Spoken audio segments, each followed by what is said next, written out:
Hi అండి. అందరికీ నమస్కారం. Welcome to my channel. ఈ వీడియోలో ప్రభుత్వ ఉద్యోగులందరికీ అతి ముఖ్యమైన తాజా సమాచారం విడుదల.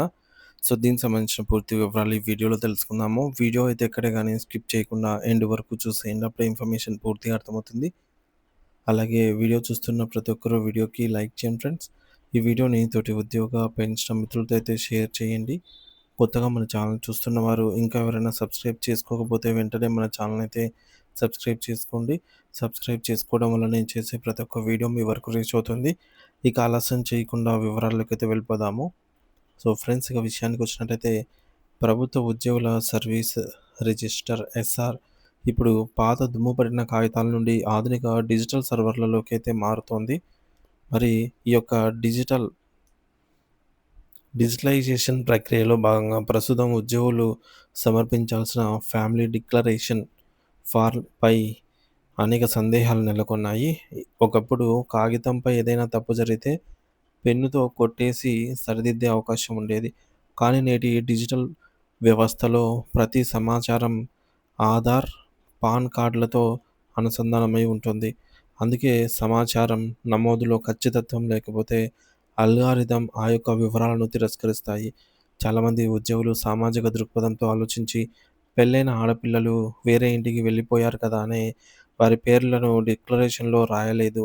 కానీ చట్టం దృష్టిలో రక్త సంబంధం ఎప్పటికీ రద్దు కాదు. అందుకే వివాహిత కుమార్తెల పేర్లు తప్పనిసరిగా నమోదైతే చేయాలి. అలాగే సాఫ్ట్‌వేర్ కంపెనీల్లో లక్షల్లో సంపాదిస్తున్న కొడుకులు లేదా పెన్షన్ పొందుతున్న వృద్ధ తల్లిదండ్రులు మీపై ఆర్థికంగా ఆధారపడకపోయినా వారు మీ యొక్క చట్టబద్ధమైన కుటుంబ సభ్యులే కాబట్టి మరి వారి వివరాలను కూడా నమోదు చేయాలి. ఇక్కడ మనం గుర్తుంచుకోవాల్సింది ఏమిటంటే చట్టబద్ధమైన బంధానికి, ఆర్థిక స్వతంత్రానికి మధ్య చాలా తేడా ఉంది. ముఖ్యంగా ఈహెచ్ఎస్ మరియు ఎస్ఆర్ ఫ్యామిలీ డిక్లరేషన్ మధ్య వ్యత్యాసాన్ని గమనించాలి. హెల్త్ కార్డ్స్ కోసం కేవలం మీపై ఆధారపడిన వారి పేర్లు మాత్రమే ఉండాలి. కానీ సర్వీస్ రిజిస్టర్ డేటాబేస్ కోసం కుటుంబ సభ్యులందరి పేర్లు ఉండాలి. అయితే చివరిలో వీరంతా నాపై పూర్తిగా ఆధారపడ్డారని గుడ్డిగా సంతకం చేయకూడదు. ఎందుకంటే ప్రభుత్వం దగ్గర ఇప్పటికే ఇన్‌కమ్ టాక్స్ రిటర్న్స్ లేదా పెన్షన్ డేటా అనేది ఉంటుంది. ఒక ఒకవైపు వారికి ఆదాయం ఉందని సర్వర్లు చెబుతుంటే, మరోవైపు నాపై ఆధారపడ్డారని మీరు డిక్లరేషన్ చేస్తే ఆ డేటా అనేది క్రాష్ అవుతుంది. అందుకే డీడీఓలు అటువంటి ఫామ్‌లను వెనక్కి పంపుతూ ఉన్నారు. మీ యొక్క డిజిటలైజేషన్ మరియు రేపటి భద్రత కోసము ఉద్దేశించబడింది.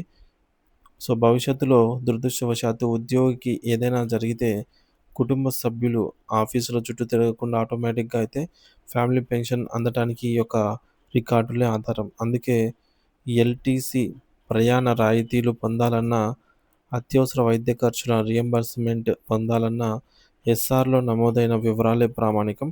రాబోయే రోజుల్లో ఆర్టిఫిషియల్ ఇంటెలిజెన్స్ ఏఐ నేరుగా మన అప్లికేషన్‌లను పరిశీలిస్తుంది కాబట్టి ఎమోషన్స్‌కి తావు లేదు అని జెప్పేసి ఆ డిజిటల్ యుగంలో మన డేటా 100% పారదర్శకంగా అయితే ఉండాలి అనైతే చెబుతోంది.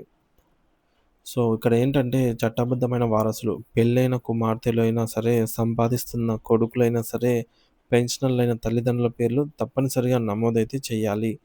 ఆధారపడటం అంటే కేవలం సొంత ఆదాయం లేని వారిని మాత్రమే డిపెండెంట్‌గా అయితే చూపాలి గానీ అందరూ నాపైనే ఆధారపడి ఉన్నారని అయితే చెప్పకూడదు. ఇక డేటా అనుసంధానం. మీ కుటుంబ సభ్యుల యొక్క పాన్ లేదా ఆధార్ ద్వారా వారి యొక్క ఆదాయ వివరాలు ప్రభుత్వానికి ముందే తెలుస్తాయనేది గుర్తుంచుకోండి. ప్రయోజనాలు. భవిష్యత్తులో ఫ్యామిలీ పెన్షన్, అలాగే ఎల్‌టీసీ మరియు మెడికల్ క్లెయిమ్స్ సులభంగా రావాలంటే ఈ డేటా ఖచ్చితంగా ఉండాలి. ఇక డిజిటల్ క్రమశిక్షణ. పాత పద్ధతిలో ఒకరిని చూసి ఒకరు కాపీ కొట్టే విధానానికి స్వస్తి పలికి స్వయంగా వివరాలైతే సరిచూసుకోవాలి.